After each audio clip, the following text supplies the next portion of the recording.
एक खूंखार कुत्ता गुर्रा रहा है, उसके सामने कोई है। जैसे ही वो उसके पास आता है वो कुत्ता जोर जोर से भौंकने लगता है और अगले ही पल वो कोई एक मोटा और भारी वेपन उस कुत्ते के बॉडी पर जोर से मारता है, बार बार मारता है और उस कुत्ते के मरने के बाद उसके काले खून को देखता है कि तभी उसके सामने कोई टेलीपोर्ट होकर आता है, पिंग, और उसे आवाज लगाता है कैलीबैक। डार्कसाइड का बेटा कैलीबैक कई जानवरों के अवशेषों के बीच गुस्से में उसे आवाज लगाने वाले की तरफ देखता है और कहता है कि चले जाओ यहाँ से, मैं अभी बिजी हूँ। तब हम देखते हैं कि उसके सामने स्टेपनवुल्फ है जो कि उसे बताता है कि तुम्हारे पिता ने तुम्हें बुलाया है, हम अर्थ जा रहे हैं।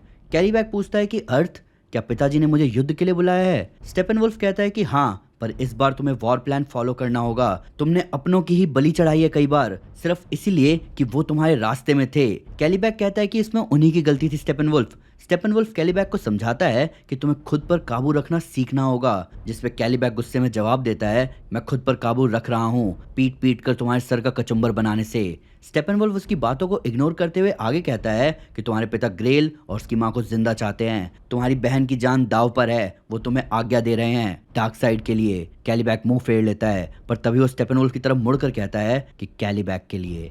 हमें पता चला है कि डार्क साइड अर्थ पर आ रहा है, पर वहाँ एक दूसरा राक्षस पहले से ही है। दूसरी तरफ रॉक ऑफ एटर्निटी में बैटमैन मोबियस चेयर पर बैठकर उससे पूछता है कि एंटी मॉनिटर कौन है। कोई जवाब नहीं आता।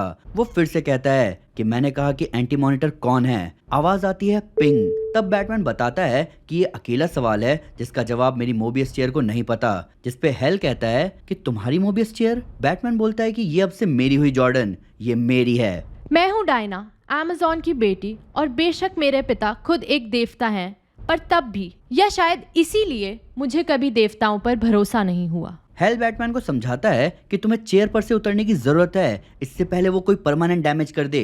बैटमैन मुंह फेर कर कहता है कि मैं उतर जाऊं इससे? ये सारे जवाब हमें किसी और तरीके से नहीं मिलेंगे।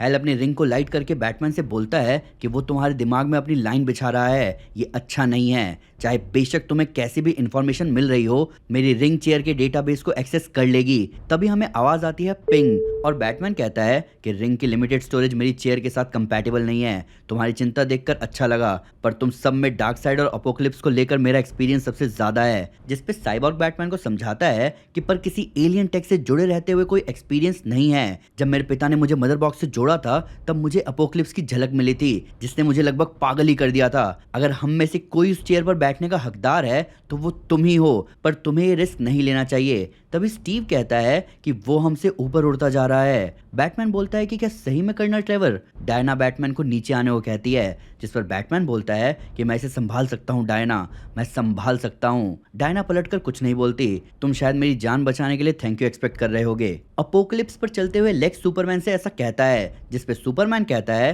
कि नहीं, ऐसा कुछ नहीं है। जिसपे लेक्स कहता है कि मेरे आर्मर का मेडिकल मोड मुझे वैसे भी बचा ही लेता। सुपरमैन बोलता है कि मैं श्योर हूँ वो बचा लेता, अगली बार मैं खुद को रोकूंगा तुम्हें बचाने से पहले। तब सुपरमैन आगे कहता है कि ये डार्कसाइड के गुलामों के घर लग रहे हैं। लेक्स हैरान होकर बोलता है कि लग रहे हैं? मुझे लगा तुम अपोकलिप्स पर पहले भी आ चुके हो। जिसपे सुपरमैन बताता है कि मैं बहुत कम इलाकों में ही आया हूँ और मुझे कोई आइडिया नहीं है कि हम अभी कहाँ हैं और वापस जाने का एक ही रास्ता है। जिसपे लेक्स बोलता है कि एक मदर बॉक्स। तब सुपरमैन अपने एक्सरे विजन से दूर देखने की कोशिश करता है और कहता है कि यहाँ गुलामों के मालिक के पास एक मदर बॉक्स जरूर होगा, हमें बस उसे ढूंढना है। पर मेरा एक्सरे विजन काम नहीं कर रहा, यहाँ हवा में जरूर लेड होगा। लेक्स अपने आर्मर को यूज करके बताता है कि मैं यहाँ high level of exogenous toxics detect कर रहा हूँ। कैडमियम, पोलोनियम और मर्क्यूरिक ऑक्साइड है यहाँ पर लेड बहुत कम है।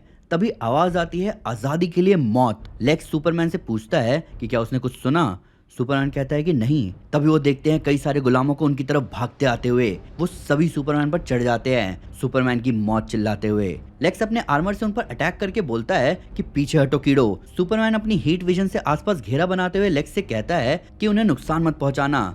लेक्स ये सुनकर हैरान हो जाता है। तब सुपरमैन बताता है कि ये गुलाम है, जिसपे लेक्स उसे समझाता है कि ये कबाड़ ढूंढने वाले हैं। पर सुपरमैन तब भी कहता है कि इनकी कोई गलती नहीं है। तभी उन गुलामों में से एक सुपरमैन पर एक जोरदार हथियार चलाता है और कहता है डार्कसाइड के लिए। तब लेक्स खुद को और सुपरमैन को बचाते हुए सुपरमैन को फिर से समझाता है कि ये कोई छोटी मोटी तानाशाही वाली जगह नहीं है सुपरमैन, ये अपोकलिप्स है और ये लोग बेकसूर नहीं है। तभी सुपरमैन जमीन पर एक जोरदार पंच मारता है जिससे सारे गुलाम दूर हो जाते हैं और ऐसा करते हुए वो लेक्स से पूछता है कि तुम्हारी बहन का क्या? तुम्हें लगता है कि उसने तुम्हें गोली मारी क्योंकि वो ऐसा चाहती थी या किसी ने उसकी बुद्धि भ्रष्ट की है? उसने भी कहा था डार्क साइड के लिए। तभी सुपरमैन लेक्स को देखता है जो कि सुपरमैन को देखकर दंग रह जाता है। सुपरमैन उससे पूछता है कि क्या हुआ, मुझे ऐसे क्यों घूर रहे हो? तभी हम देखते हैं सुपरमैन के सर, नाक, मुंह से खून निकल रहा था। ऐसा रेयरली ही देखने को मिलता है। तब लेक्स सुपरमैन को बताता है कि यहाँ हवा में लेड नहीं है जो कि तुम्हारे एक्सरे विजन को ब्लॉक कर रही है, बल्कि यहाँ कोई सनलाइट ही नहीं है। तब सुपरमैन अपने खून को देखकर सोच में पड़ जाता है। दूसरी तरफ मेरिना के वॉर टेम्पल में हमें मेरिना का बैटल आर्मर दिख रहा होता है। तभी हमें आवाज आती है कि वो कहाँ है और अगले ही पल ऐसा बोलने वाली उस आर्मर को अपने हथियार से बिखेर देती है। तब हम देखते हैं कैंटो और लशीना को। लशीना कैंटो से पूछती है कि मेरिना ब्लैक कहाँ है। कैंटो उस जगह पड़े खून को एनालाइज करते हुए कहता है कि वो यहाँ थी स्कॉट के साथ और ऐसा लग रहा है कि स्कॉट और उस अमेज़न के बीच बातचीत से भी ज्यादा चीजें हुई थी। ये स्कॉट का खून है। जिस पे लशीना पूछती है कि तो वो मिले और अलग अलग निकल गए। कैंटो स्कॉट के खून को देखकर कहता है कि तुम कहाँ गए हो स्कॉट? जिस पे लशीना उसे समझाती है कि हमें स्कॉट को ढूंढने के लिए नहीं भेजा गया है, तुम अपने पर्सनल मुद्दे को यहाँ मत लाओ। जिस पे कैंटो स्कॉट के खून को अपने मदर बॉक्स वाले ब्लेड पर लगाता है और कहता है कि वो अकेला है जो कि मुझसे बच के निकला था लशीना। तब वो अपने मदर बॉक्स से पूछता है कि क्या वो उसे ट्रैक कर सकती है, जिसपे मदर बॉक्स कहती है कि हाँ बिल्कुल। तब लशीना कैंटो के कंधे पर हाथ रखकर बोलती है कि पहले मेरिना फिर स्कॉट, डार्क साइड के लिए। जिसपे कैंटो कहता है कि बिल्कुल डार्क साइड के लिए। तभी हमें एक ब्लेड धरती पर निशान करते हुए दिखता है जहां आवाज आती है पिंग। तब हम देखते हैं ग्रेल को जमीन पर डार्क साइड का निशान बनाते हुए, जहां वो बोलती है कि मैं अंधेरे को बुला रही हूँ, मैं सबके दिल में जो बुराई है उसे बुला रही हूँ। तब ग्रेल अपने हाथ पर अपना ब्लेड लगाती है और उससे खून निकालकर बोलती है कि नए और पुराने देवताओं के खून से मैं तुम्हें बुला रही हूँ। जैसे ही वो खून जमीन पर गिरता है आवाज आती है पिंग। ग्रेल उस जगह बैठकर बोलती है कि मेरे लिए आइए पिताजी, और अगले ही पल वो निशान चमकने लगता है। तब हमें बैटमैन की आवाज आती है जो कि कहता है कि उसका नाम है ग्रेल, वो डार्क साइड की बेटी है। तब हम देखते हैं रॉक ऑफ एटर्निटी में जस्टिस लीग को, जहां बैरी होश में आता है और कहता है कि तो डार्क साइड की बेटी ने मेरे मुंह को दरवाजे की तरह यूज किया, ऐसा होने से पहले मैं उसकी आवाज सुन सकता था। वो हंस रही थी। तभी जेसिका बैरी को संभालते हुए कहती है कि उसने मेरी रिंग भी यूज करी एक और दरवाजा खोलने के लिए। डायना बैटमैन से पूछती है कि ग्रेल ने बताया कि वो एक अमेज़न है। तभी चेयर से आवाज आती है पिंग और बैटमैन कहता है कि उसकी माँ अमेज़न है, उसका नाम है मेरिना ब्लैक। डायना कहती है कि मैंने उसके बारे में कभी नहीं सुना। जिसपे बैटमैन कहता है कि वो तुम्हारी माँ के लिए असैसिन का काम करती थी, पर उसने उस रात आइलैंड छोड़ दिया जिस रात तुम्हारा जन्म हुआ था, अपनी बेटी को जन्म देने के ठीक बाद। शज़ाम वंडर वुमन की तरफ देखकर पूछता है कि तुम और डार्क साइड की बेटी अपना बर्थडे शेयर करते हो, ये बहुत अजीब बात है। तभी बैटमैन आगे कहता है कि उस रात मैं देख सकता हूँ कोई आ रहा है। तभी आवाज आती है बूम और उनके सामने कोई बूम ट्यूब से आता है और वो कोई था स्कॉट। स्कॉट सबके सामने आते ही बोलता है कि मुझे माफ करना अगर मैंने तुम सबको चौंका दिया तो, मेरा नाम है। तभी बैटमैन कहता है स्कॉट फ्री, पर ये चाहता है कि सब इसे मिस्टर मिरेकल बुलाएं। ये न्यू जेनेसिस पर पैदा हुआ था, पर ये बड़ा हुआ अपोकलिप्स के गुलामों के बीच, पर वहां से ये भाग निकला और तब से डार्क साइड के खिलाफ लड़ रहा है। स्कॉट दूसरी तरफ देखकर पूछता है कि बैटमैन मोबियस चेयर पर क्या कर रहा है मेट्रॉन? मेट्रॉन कहता है कि इन लोगों ने मुझसे छीन लिया। जिसपे स्कॉट कहता है कि बिल्कुल इन्होंने छीन लिया होगा, या तुमने इन्हें ट्रिक किया चेयर लेने के लिए, जैसे तुमने मेरे पिता को ट्रिक किया था मुझे गुलामों के बीच फेंकने के लिए। तुम यहाँ क्यों हो? अब तुम क्या कांड करने वाले हो? मेट्रॉन अपने ऊपर से वंडर वुमन का लाशो हटाते हुए बोलता है कि मैं यहाँ इन्हें चेतावनी देने आया था। स्कॉट कहता है कि मुझे तुम पर भरोसा नहीं। तभी वो अपने हाथों में लाशो पकड़कर बोलता है और मैं समझ सकता हूँ कि तुम सबके पास कोई कारण नहीं है मुझ पर भरोसा करने का, तो मैं तुम्हें एक कारण देता हूँ। मुझे डर है कि मैं उस औरत को देखे बिना मर जाऊंगा जिससे मैं प्यार करता हूँ। तभी आवाज आती है पिंग, पर मैं रुक नहीं सकता उसे देखने जाने के लिए, हमारे पास समय नहीं है। डार्क साइड आने ही वाला है और मैं रास्ते में तुम्हें सब बता दूंगा, पर हमें एंटी मॉनिटर तक पहुंचना होगा, हमें उसे अर्थ छोड़ने के लिए मजबूर करना होगा। बैटमैन अपने लाशों को पकड़कर बोलती है कि ये सच बोल रहा है। वहीं स्टीव कहता है कि लाशो ने मेट्रॉन पर काम नहीं किया था, जिसपे वंडर वुमन कहती है कि ये स्कॉट की आंखों में दिख रहा है। तभी बैटमैन कहता है कि मैं नहीं आ रहा, अगर एंटी मॉनिटर अर्थ से नहीं जाएगा तो हमारे पास कोई और रास्ता नहीं है उसे रोकने का, हम उसके बारे में जितना जानेंगे उतना हमारे उसको भगाने के चांसेस बढ़ेंगे। मेरा चेयर कह रहा है कि मुझे इसका जवाब मल्टीवर्स की गहराइयों में मिलेगा, जिस पे हेल कहता है कि मैं तुम्हारे साथ चलूंगा। बैटमैन कहता है कि मैं ये अकेला कर सकता हूँ, जिस पे हेल कहता है कि तुम स्पेस में जा रहे हो, है ना, और स्पेस मेरे अधिकार में आता है, प्लस तुम और मैं थोड़ा अपना याराना भी बढ़ा सकते हैं। जेसिका हेल से पूछती है कि क्या मुझे भी तुम्हारे साथ आना चाहिए, जिस पे हेल कहता है कि फ्लैश के साथ रहो पावर रिंग, तुम्हारी रिंग किसी तरह उससे जुड़ी हुई है, पता लगाने की कोशिश करो कैसे। जेसिका कहती है कि ये मुझसे फिर से बात कर रहा है, ये कह रहा है कि हम सब मरने वाले हैं, जिस पे हेल कहता है कि याद रखना डरना नहीं है। शज़ाम सबका ध्यान मेट्रॉन की तरफ खींचते हुए कहता है कि इस भाई का क्या, जिसपे स्कॉट अपने हाथ से हथकड़ी निकालकर बोलता है कि ये यहीं रहेगा, इसी में हमारा फायदा है। तभी आवाज आती है पिंग और मेट्रॉन के हाथों में वो हथकड़ी बन जाती है। तब स्कॉट साइबॉर्ग से कहता है कि मैं मेरे मदर बॉक्स के जंप कोऑर्डिनेट्स तुम्हारे साथ सिंक कर रहा हूँ। साइबॉर्ग कहता है कि मिल गए। शज़ाम बैटमैन और हेल को गुड लक बोलता है, पर उससे पहले ही दो आवाज आती है, बूम। सब वहां से जा चुके हैं और रॉक ऑफ एटर्निटी में बच जाता है मेट्रॉन, जो कि अपने हाथों की हथकड़ियों को देखकर बोलता है कि मैं जल्दी आजाद हो जाऊंगा। अपोकलिप्स पर सुपरमैन और लेक्स गुलामों से दूर भाग रहे होते हैं। लेक्स कहता है कि ये हर तरफ से आ रहे हैं।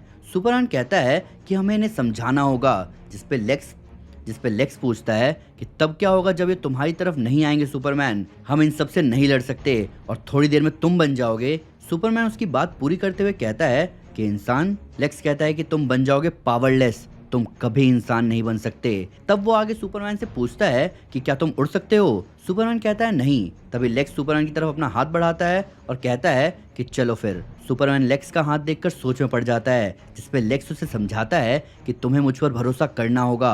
आसपास गुलाम चिल्लाते हुए उन दोनों की तरफ बढ़ रहे थे, सुपरमैन की मौत। और तभी सुपरमैन लेक्स का हाथ पकड़ता है। अर्थ पर एंटी मॉनिटर कहता है कि मैं थक चुका हूँ इंतजार कर करके, जिस पे ग्रेल उससे कहती है कि अपने बड़े से सर को चिंता मत दो, ये एक अमेज़न प्रथा है जिससे किसी के दिल के अंधेरे को बांधा जा सकता है। मैंने इसमें अपना एक ट्विस्ट मिलाया है, ये डार्क साइड को इस जगह खींच लाएगा तुम्हारे लिए। और फिर तभी आवाज आती है बूम, और ग्रेल और लीग आमने सामने होते हैं, जस्टिस लीग। ग्रेल उन्हें देखकर खुश होती है और कहती है कि तुम वापस आ गए और तुम अपने साथ एक दोस्त भी लाए हो, क्या तुम देखना चाहती हो कि मैं क्या प्लान कर रही थी डायना। जिस पे डायना कहती है कि अभी जाओगी तो तुम्हें जाने देंगे। तब ग्रेल कहती है कि ओह बहन, कूटनीति का समय पूरा हो चुका है। तभी बहुत तेज आवाज आती है, बूम। डार्क साइड, कैलीबैक, स्टेपनवुल्फ और उनकी पैराडीमन आर्मी वहां आ चुकी है। ग्रेल थोड़ा झुककर डार्क साइड को हेलो बोलती है और जेसिका डायना से पूछती है कि अब हम क्या करें। एक बार समुद्र में दो समुद्री राक्षस थे जो मेसिना के तंग बहाव की रक्षा कर रहे थे। कैरेबिडिस समुद्र की गहराइयों में छुपा हुआ था। उसके मुंह से भंवर बन रहा था समुद्र के ऊपर, जिसके कोनों पर धारीदार दांते बने हुए थे जो कि इंसानों के टुकड़े टुकड़े कर देते। बहाव के दूसरी तरफ था सिला, एक 6 सिर वाला राक्षस, जिसके सिर इंसानों को खाने के लिए आपस में ही लड़ जाते थे। ओडिसिस को उस तंग बहाव से निकलना था उन दोनों मॉन्स्टर्स के बीच से। ग्रेल वंडर वुमन को देखते हुए पूछती है कि तो अब तुम किसका इंतजार कर रही हो। ओडिसिस उन दोनों मॉन्स्टर के बहुत पास था, इसलिए वो निकल नहीं सकता था, तो उन्हें चुनना पड़ा कि उनमें से कम बुरा कौन है। तो किस राक्षस को ओडिसिस ने चुना। तब हम देखते हैं लेक्स को सुपरमैन को लेकर उड़ते हुए। लेक्स सुपरमैन को संभाल के रहने को कहता है। सुपरमैन लेक्स से पूछता है कि हम कहाँ जा रहे हैं, जिस पर लेक्स अपने पीछे के पैराडिमंस की तरफ इशारा करते हुए कहता है कि हम उनसे दूर जा रहे हैं। ओडिसिस ने क्या फैसला लिया इससे फर्क नहीं पड़ता। उस बहाव से गुजरते हुए उसके 6 आदमी मारे गए। पैराडिमंस से घिरा हुआ लेक्स सुपरमैन से कहता है कि हम बच नहीं सकते, मुझे तुम्हें छोड़ना होगा। सुपरमैन कहता है रुको, पर लेक्स बताता है कि हम दोनों की मदद के लिए मुझे ऐसा करना होगा। तुम्हारे सेल्स सोलर एनर्जी से चार्ज होते हैं और ये जो अपोकलिप्स के फायर पिट्स हैं ये वही हैं। और तभी लेक्स सुपरमैन को उन फायर पिट्स में फेंक देता है। कभी कभार बचने का कोई रास्ता नहीं होता, कभी कभार आप जो भी चुन लो आप हारोगे ही। ये हमें देवता सिखा के गए थे। वो परफेक्ट नहीं थे, परफेक्शन से वो दूर थे, वो तुम्हारे खिलाफ हो जाएंगे। सुपरमैन अपोकलिप्स की आग में जल रहा था, वो अपने परिवार के खिलाफ हो जाएंगे। डार्क साइड और एंटी मॉनिटर एक दूसरे से टकराने वाले थे। लेक्स पैराडीमन से उलझते हुए चिल्ला रहा है सुपरमैन। वो अपने खुद के खिलाफ हो जाएंगे। डार्क साइड और एंटी मॉनिटर एक दूसरे से टकराते हैं और लेक्स को सुपरमैन की आवाज आती है, देवताओं में अब जंग हो रही है और हम में से अब कोई नहीं बचेगा। तभी सुपरमैन आग से निकलता है। वो अपने नेगेटिव फॉर्म में दिख रहा है, जो कि ऊपर आते हुए लेक्स से कहता है कि मुझे तुम्हें बहुत पहले मार देना चाहिए था।